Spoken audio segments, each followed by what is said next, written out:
Good afternoon and welcome to our How to Efficiently webinar series. Today we will be talking about currency translation. I'm Daniel Putochnik, a partner and CFO at CRMT, and my colleague Stefano today is not with us. He is attending some education course, so next week he will be joining us again. So today is a special day. It's a Women's Day when we celebrate the social, economical, and political equality of women. So to all of the ladies today, congratulations. And again, if you have any questions, please post them in the Q&A section below, and we will try to answer them at the end of our presentation today. The purpose of the whole webinar series is to make your planning, budgeting, and forecasting processes as efficient as possible. So now please sit back, relax, and enjoy while we take you to the currency translation journey. First, couple of basics. So foreign currency translation is used to convert the financial results of subsidiaries, the daughter companies, to the reporting currency of the parent company. The steps to achieve that are, so first we need to determine the functional currency of subsidiaries. Functional currency of subsidiaries is based on the primarily operations of that subsidiary.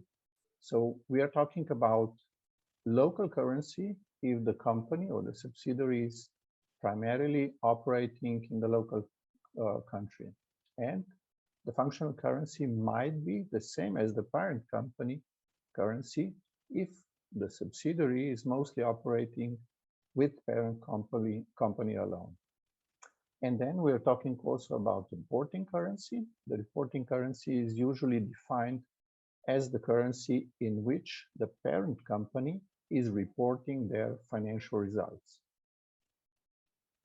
Next step is to define the appropriate exchange rates.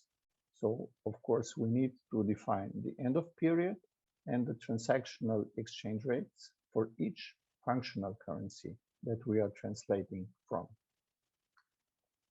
The third step is that we need to translate the financial statements. For example, for assets and liabilities, we use the exchange rate at the balance sheet date to do the translation. For the income statement items, so the revenues, the expenses, the gains and losses, we use the exchange rate as of the date when this event has been recognized. We also refer to this as the transaction date. And sometimes, well, we say that we use the spot conversion rate. And of course, the fourth step is that we need to book the difference in exchange rates to the selected accounts. Usually we call them the FX rate difference accounts, where we store the credit side, the debit side on different types of accounts, for example, for the balance sheet and for the P&L account. And what I've described is according to the IAS 21 standard, the effects of changes in foreign exchange rates. And this approach is usually used for the legal or statutory consolidation in the accounting department. However, there is also an option for the on-the-fly currency conversion. This represents the simplified approach where we use the end of period exchange rate for balance sheet items, and we use the average period exchange rate for the P&L items. Or sometimes we use a fixed exchange rate for other purposes.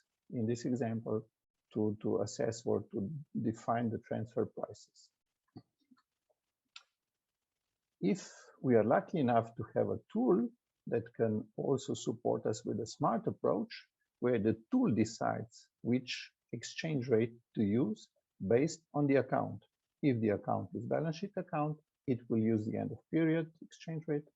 If the item is the P&L, the exchange rate used will be the average period exchange rate.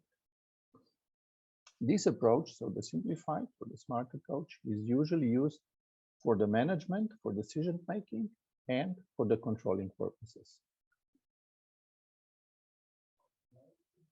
A baseline for our demonstration later today. So first, we need to make sure that the exchange rates exist for every scenario, currency, and period that we are using. Next, we open up a designated financial report. Here in this example, the report is showing us the results in United States dollars. Then we need to define the currency and the exchange rate, so the selected exchange rate based on which we will do the currency translation or currency conversion.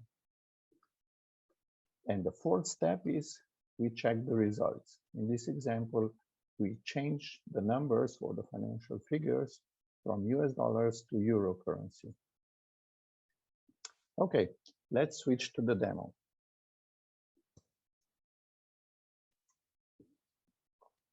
Here, as I mentioned, first we will check the existence of the selected or the needed exchange rates. Here is the table of all the exchange rates, because we are only going to use the 2022 actuals. We will be using, or I will be filtering out only the selected scenario. And here I can see that I have, for this scenario, for all the periods, different currency exchange rates. I also can see that I have defined the average FX rate, the period FX rate, and also the final FX rate. So this one is a checkbox, so it's okay.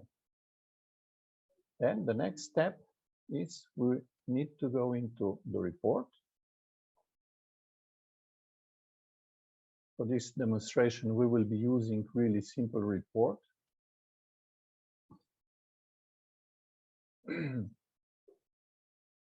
In this report, we can see the revenues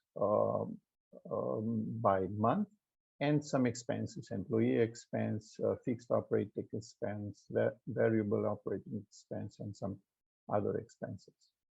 Now we are going to select different toolbars to do the currency conversion. Here I can see that the selected or the currency shown on the report is United States dollars. If I want to change this, I will remove the currency US dollar.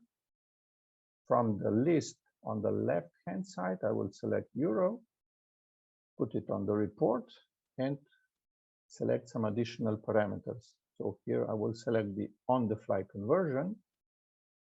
I need to define the exchange rate, and here I can select either the final FX rate, the average FX rate, or I will select the based on the account. So this is the smartest one, I would say. I press OK. I refresh the report. And if you observe the numbers, they changed according to the currency conversion. So with that, we have changed on the fly the report from showing us amounts in United States dollars to the amounts in euro currency. I will show you one more example, and we will open up another report, which is a slightly different one.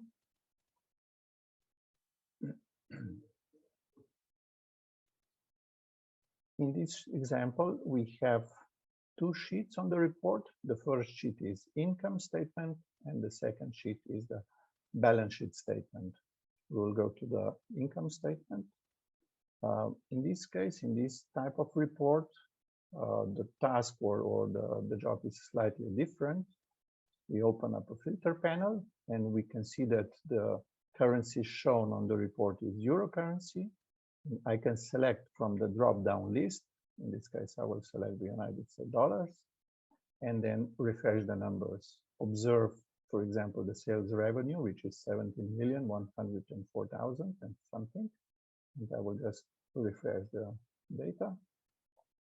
Here the system is recalculating the amounts according to the exchange rate. And now I can see if the previous amount was 17 million and something, now in United States dollars is 18 million and something.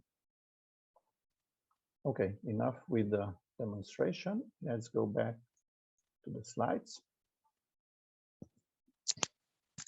The bottom line for the benefits of the on-the-fly currency conversion are: it's not as accurate as the IAS 21 approach, but is good enough for the controlling. It's used on the individual financial report level, and we usually do not need to consider the exchange rate differences. And as I hope you saw, it is quick and easy to use. If you would like to see our previous webinars, please, I invite you to go to our web page, and in the lower section of the page, you will see the links to the recordings. Now, I thank you for your time. I appreciate it, and I invite you to see you next week when we will be dealing or showing you the fast close.